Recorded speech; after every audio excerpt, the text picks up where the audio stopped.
तौर पे आज का प्रोग्राम भी पूरी आत्मीयता से और अपनेपन से भरा हुआ है। मुझे यहाँ आकर बहुत अच्छा लग रहा है। भारतीय रेल अपने गौरवशाली इतिहास और संकल्प धर्मी वर्तमान की विश्वव्यापी ख्याति के नए आयाम स्थापित कर गति और प्रगति का नया इतिहास रचता जा रहा है। हम सब जानते हैं कि भारतीय रेल की तरक्की की बातें अब हर ओर होती हैं और हमारी इन कोशिशों में दक्षिण पूर्व मध्य रेलवे का एक विशेष स्थान है, ये भी हम जानते हैं। माल लदान के क्षेत्र में और ओरिजिनेटिंग अर्निंग्स के क्षेत्र में हर वर्ष अपने सारे रिकॉर्ड तोड़ने वाला दक्षिण पूर्व मध्य रेलवे अब एक अद्भुत संस्थान बन गया है। और दक्षिण पूर्व मध्य रेलवे के विशाल वृत्त में जहां एक ओर हम निरंतर उत्कृष्टता की केंद्रीय भूमिका निभाने के संकल्प के साथ आगे बढ़ रहे हैं, तो वहीं दूसरी ओर संकेत एवं दूरसंचार विभाग में अपनी विभागीय जिम्मेदारियों के साथ साथ जो उपलब्धियां हमने हासिल की, जो पड़ाव हमने तय किए और जिन चुनौतियों को सराखों पर रखकर हमेशा कुछ अच्छा, कुछ नया, कुछ बेहतर करने की कोशिशों को अंजाम देने की पहल हम सबने की, उसमें आप सबकी सच्ची मेहनत और लगन का बहुत बड़ा योगदान है। इसलिए अपने लिए एक बार जोरदार तालियों के साथ आइए इस कार्यक्रम की आत्मा के साथ अब हम सब जुड़े। और जैसा कि बनर्जी दादा का निर्देश है, अपने पिताजी की रचित और कुछ बहुत अच्छी, बहुत दिल के करीब जो पंक्तियां हैं वे मैं आप सबके सामने गुनगुनाऊंगा। बहुत अच्छा गीत सबसे पहले इस कार्यक्रम में बच्चों ने भगवान को, ईश्वर को, उस परवरदिगार को समर्पित किया। कहते हैं कि यह जिंदगी ईश्वर ने दी है और यदि हम ये मान लें कि ये जिंदगी ईश्वर ने दी है तो इसे आगे बढ़ाने का काम भी ईश्वर का ही है। अगर हमारे घर ईश्वर आ जाए, अगर हम चाहते हैं कि ईश्वर हमारे घर आए, भगवान का वास हमारे घर में हो, तो हमें नंद के समान होना होगा। आनंद, जिसके घर में नंद है उसके घर में आनंद है। इसलिए इस कार्यक्रम की शुरुआत ईश्वर को नमस्कार करके हुई। कुछ 4 पंक्तियां ईश्वर को समर्पित करके मैं शुरू करना चाहता हूं। आपका आशीर्वाद मिलेगा तो बहुत अच्छा लगेगा। जहां पर सच, दया, सम्मान और अभिमान रहता है, जहां पर सच, दया, सम्मान और अभिमान रहता है, वहीं जाकर वो अल्लाह और वो भगवान रहता है। जहां पर सच, दया, सम्मान और अभिमान रहता है, वहीं जाकर वो अल्लाह और वो भगवान रहता है।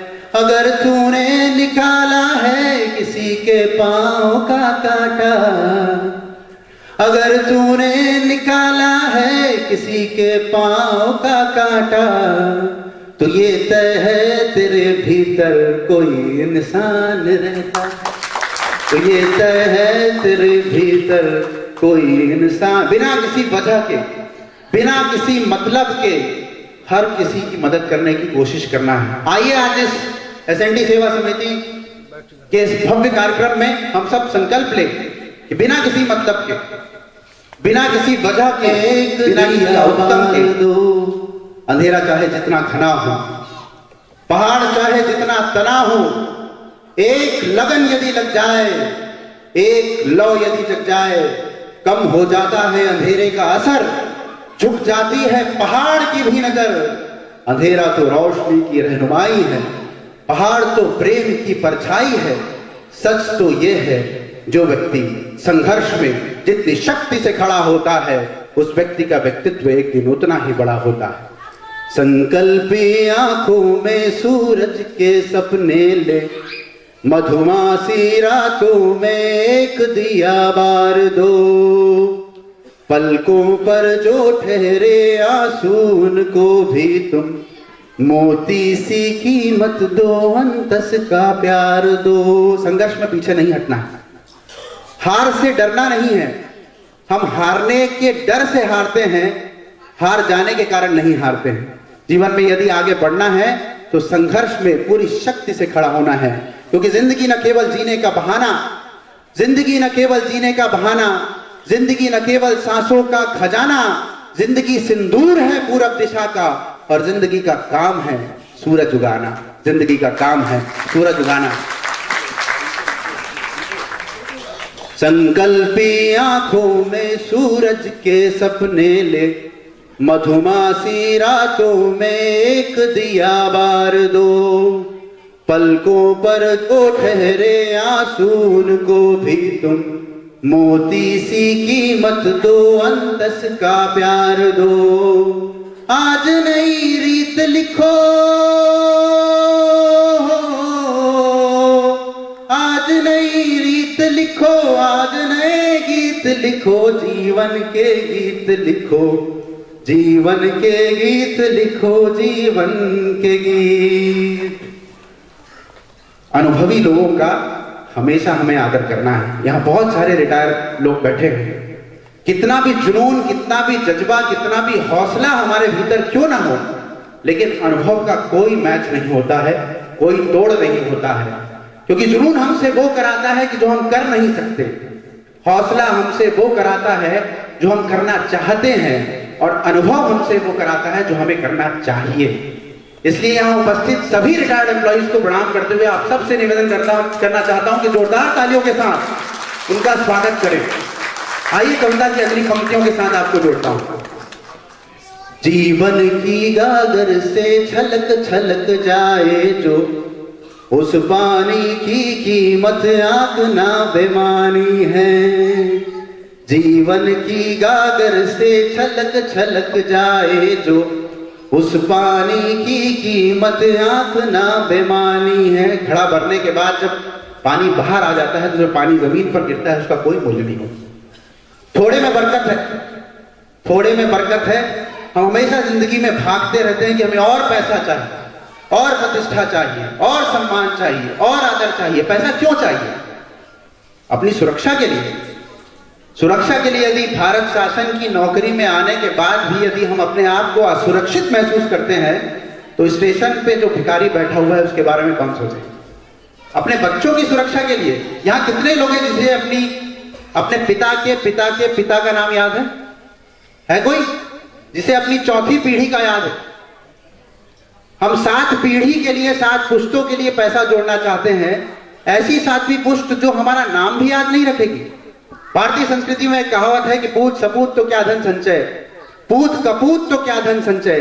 बेटा यदि लायक है तो आप कितना भी पैसा कमा ले उसे उस पैसे की आवश्यकता नहीं होगी, और बेटा यदि नालायक है तो आप कितना भी धन अर्जन कर ले वो धन उसके लिए पर्याप्त साबित नहीं होगा।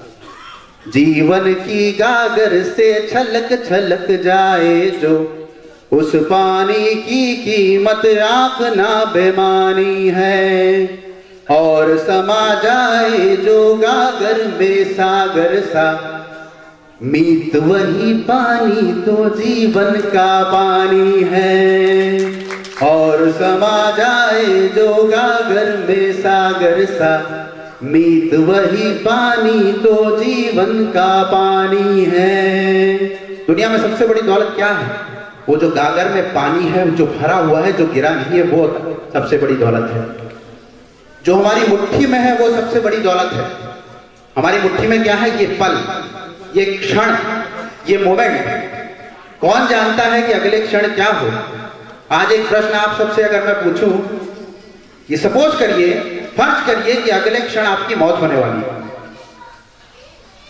अगले मोमेंट में आपकी मौत, जो कि संभव है। Actually we are alive by chance, हम लोग बाय चांस जिंदा हैं। किसी भी क्षण, कोई भी क्षण ये प्राण निकल सकते हैं। अगर अगले क्षण आपकी मौत होने वाली है, आपको किसकी याद आएगी? किसकी याद आएगी? बच्चों की? बच्चों की याद आएगी? जुड़िए मेरे साथ, हाँ बोलिए अगर हाँ। पेरेंट्स की याद आएगी? परिवार की याद आएगी? किसी को याद आएगी कल्पना में हमको एनआई करना है? या भारतीय रेल का लोगो किसी को याद आएगा? मैं ये नहीं कह रहा हूं कि कर्तव्य निष्ठा से हम पीछे हटे, लेकिन ये जानना भी बहुत जरूरी है। सोलंकी साहब हमेशा ये कहा करते हैं, हमारे जीएम साहब भी ये कहते हैं कि इस पल को जियो, इस क्षण को जियो, और इस क्षण में सबसे ज्यादा महत्वपूर्ण, यदि हमारा ये आखिरी क्षण होता और हमारे बच्चे हमारे लिए सबसे ज्यादा महत्वपूर्ण है, तो आप सोचिए कि पिछला 5 मिनट कब था अपनी जिंदगी का जब हम बच्चों के साथ बिता पाए। वो क्षण, वो 5 मिनट कब थे जब अपने माता पिता के चरणों में बैठकर उनकी सेवा हम कर पाए। और यदि हम ये नहीं कर पा रहे हैं तो हम उस क्षण के महत्व को नहीं समझ रहे हैं, उस पल के महत्व को नहीं समझ रहे हैं। 21वीं शताब्दी का बस इतना सा प्रभाव है पहले अभावों में खुशियां थी, अब खुशियों का अभाव है। पहले अभावों में खुशियां थी और अब खुशियों का अभाव है। मैं देख पा रहा हूं कि अभी भी कुछ लोग अपने मोबाइल में व्यस्त हैं। छोड़ दीजिए, जिंदगी थी, सादगी थी, बंदगी थी। ये जो मोबाइल और व्हाट्सएप और फेसबुक नहीं थे ना, तो जिंदगी थी। आइए जिंदगी से जुड़िए। अगली पंक्तियां आप सबके सामने प्रस्तुत करना चाहता हूं। मुक्त गगन से उड़कर धरती पर जो आया, पंछी से पूछो तो घोंसला ही क्यों भाया। मुक्त गगन से उड़कर धरती पर जो आया, पंछी से पूछो तो घोंसला भी क्यों भाया। कहीं भी रहे, कितनी भी ऊंचाई पे आप पहुंच जाएं, अपनी जड़ों से जुड़े रहें, जमीन से जुड़े रहें। ये बहुत जरूरी है। इकट्ठे कर जमीन सभी मुल्कों के मालिक थे। सिकंदर जब दुनिया से गए तो दोनों हाथ खाली थे, दोनों हाथ खाली थे। इसलिए अपने जड़ों से जुड़े रहना बहुत जरूरी है। मुक्त गगन से उड़कर धरती पर जो आया, पंछी से पूछो तो घोंसला भी क्यों गाया। छेद हृदय में गहरे कितने भी हो, लेकिन बांसुरी से पूछो तो मन उसका क्यों गाया। क्यों गाया? छेद हृदय में गहरे कितने भी हो, लेकिन बांसुरी से पूछो तो मन उसका क्यों गाया। दर्द सहो और हंसो, दर्द सहो और हंसो, जीवन के गीत लिखो, जीवन के गीत लिखो, जीवन के गीत लिखो, जीवन के गीत। मुस्कुराकर जिसको गम का जहर पीना आ गया, ये सच है दोस्तों, उसको जमाने में जीना आ गया। ये सच है दोस्तों, उसको जमाने में जीना आ गया। बहरहाल राष्ट्र की तीव्र रेखा, देश की धड़कन, देश की शान और देशवासियों की पहचान है भारतीय रेल। भारत को भविष्य की आर्थिक महाशक्ति के रूप में निहारने का हम सबका सपना हमें सदैव प्रथम पंक्ति का योद्धा बने रहने की प्रेरणा देता है। और यही कारण है कि प्रत्येक एसएनटी कर्मी, प्रत्येक रेल कर्मी के आत्मगौरव और आत्मसम्मान को व्यक्त करती हुई हमारी रेल सेवा दरअसल हमारी चेतना में निहित देशभक्ति की भावना का जीवन प्रमाण है। और यही कारण है कि मुस्कान के साथ सेवा पे हमें विश्वास है और कर्म कौशल ही हमारी साख है। तो आइए देश को समर्पित, यदि इजाजत हो, कुछ पंक्तियां मैं गुनगुनाना चाहता हूं। हमारे भारतवर्ष को समर्पित 26 जनवरी आने वाली है और ये कविता भी बहुत मेरे दिल के करीब है, मेरे पिता के द्वारा ही लिखी हुई है। हमेशा इसे गुनगुनाना बहुत अच्छा लगता है। 2 छंद गुनगुना के मैं अपना स्थान ग्रहण करना चाहूंगा। माटी जहां की सोना,